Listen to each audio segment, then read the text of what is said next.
صلی اللہ تعالی علی حبیبی و آلہ بارک وسلم۔ آداب خدمت، آداب مرشد کامل کی خدمت کے آداب تو بہت ہیں، پر یہاں پر کاتب کچھ آداب بیان کرتا ہے جو مرید کے لیے بہت ضروری ہیں۔ ان ادب کے نہ ہونے پر مرید کی روحانیت نہیں بڑھتی اور بے فیض رہتا ہے۔ نمبر 1، اپنے یقین کو مرشد کامل کی نسبت بروز ترقی دیتا رہے۔ ترقی سے مطلب ہے کہ یاد الہی کرتا رہے۔ پیر جو بھی باشریعت حکم دے یا پڑھنے کو کچھ بتائے تو تصور شیخ کرے اور تلاوت کرے۔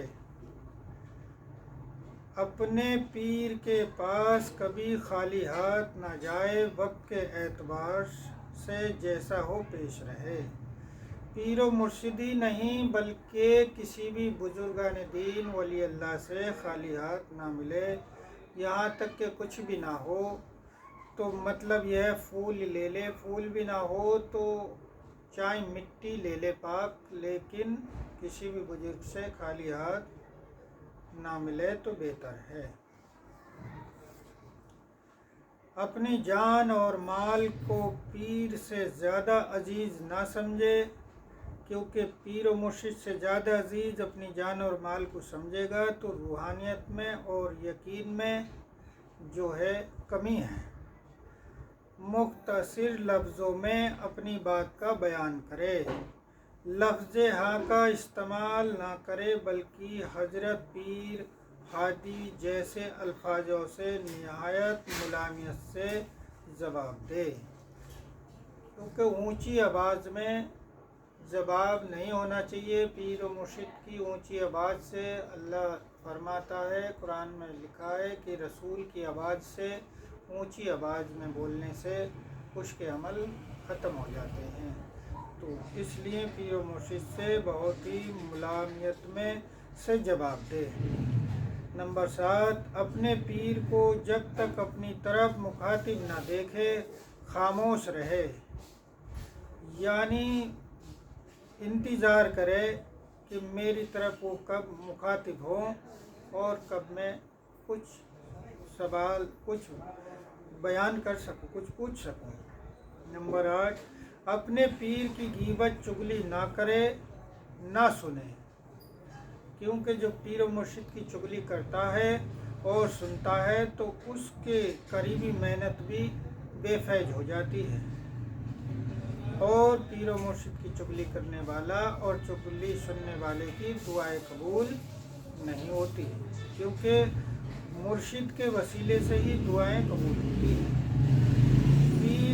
پیر کی وحدانیت سے زیادہ تعریف نہ کرے، یعنی پیر کی جھوٹی بات نہ سنائے کہ میرے پیر تو یوں کرامات دکھا دیتے ہیں، میرے پیر یوں کرامات دکھا دیتے ہیں، جھوٹی بات بیان نہ کرے۔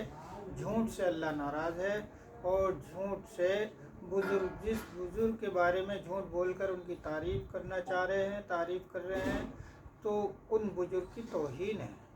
کبھی کوئی ان سے وہ سوال کر لے اور انہوں نے کہا نہیں ایسا نہیں ہے تو اپنی بھی توہین ہے اور ان کی بھی۔ تو پیر کی وحدانیت سے زیادہ تعریف نہ کرے، کبھی آنکھوں کو دوچار نہ کرے، اپنے خوابوں کی تعمیر اپنے پیر کے علاوہ کسی اور سے نہ لے، کیونکہ اچھے خواب اللہ کی طرف سے عقیدت مند مریدوں پر ظاہر ہوتے ہیں، جن کی دوسرے آدمی سے اگر غلط تعمیر دینے والے نے سے تعمیر لی اور وہ اس کی تعمیر صحیح نہ دے سکا تو اس کا مطلب بدل جاتا ہے۔ اس طرح بیٹھے جیسے نماز میں اتحیات میں بیٹھتے ہیں، ایسے ادب میں بیٹھے، دونوں گھٹنوں سے جیسے اتحیات میں بیٹھتے ہیں۔ اپنے پیر کے بستر یا گدی پر کبھی نہ بیٹھے، کیونکہ یہ بے ادبی ہے۔ سیدھے ہاتھ کی طرف کبھی نہ بیٹھے غلطی سے بھی، کیونکہ سیدھا ہاتھ جو ہوتا ہے